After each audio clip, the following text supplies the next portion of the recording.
নমস্কার বন্ধুরা, বানির হেসেলের রকমারি রান্না নিয়ে আমি চলে এসেছি। আমার চ্যানেলে আপনাদের সবাইকে স্বাগত জানাই।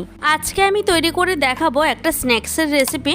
এটা সন্ধ্যের জলখাবারের জন্য বানাতে পারেন অথবা চায়ের সাথেও কিন্তু এটা পরিবেশন করা যেতে পারে। চলুন তবে রেসিপিটা শুরু করা যাক।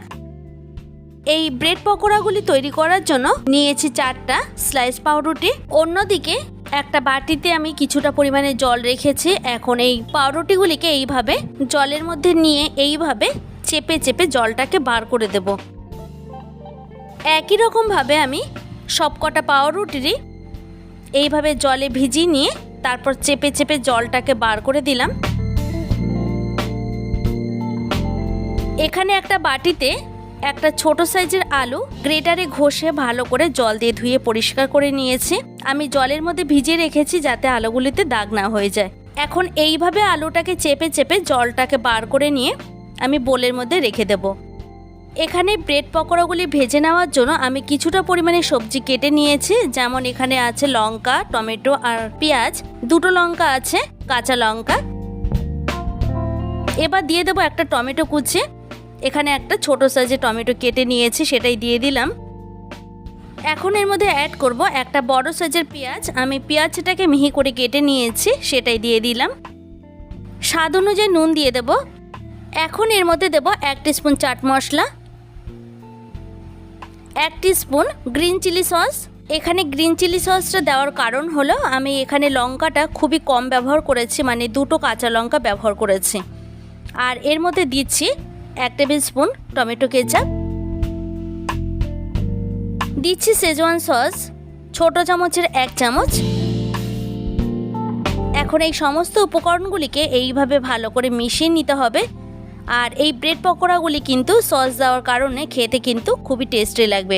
আমি এখন এই সমস্ত উপকরণগুলিকে খুব ভালো করে মেখে নেব। আমি এই সমস্ত উপকরণগুলিকে এভাবে মেখে নিয়ে তারপরে ইনস্ট্যান্ট কিন্তু ভেজে নেব, আমি একদমই রাখবো না। এখন সবশেষে দিয়ে দেবো চালের গুঁড়ো। আমি এখানে 3 টেবিল স্পুনের মতো চালের গুঁড়ো দিয়ে দিলাম।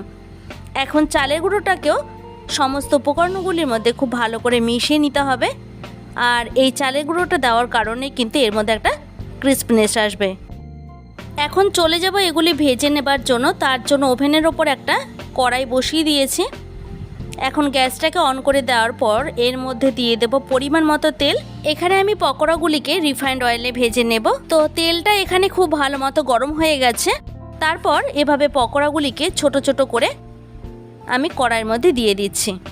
প্রথম ব্যাচে যে কটা পকোড়া ধরবে সে কটা আমি ভেজে নেব, তারপর বাকি পকোড়াগুলিকে আমি ভেজে নেব।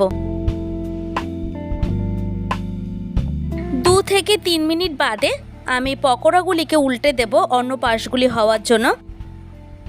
দেখতেই পাচ্ছেন এখানে কালারটা কিন্তু কত সুন্দর চেঞ্জ হয়ে গেছে।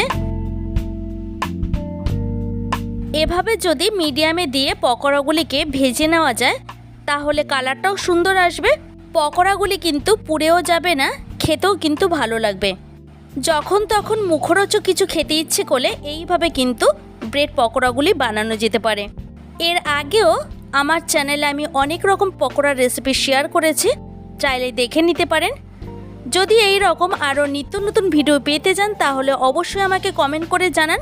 ভালো লাগলে লাইক শেয়ার করুন। আর এইভাবে আমার পাশে থাকার জন্য অনেক অনেক ধন্যবাদ।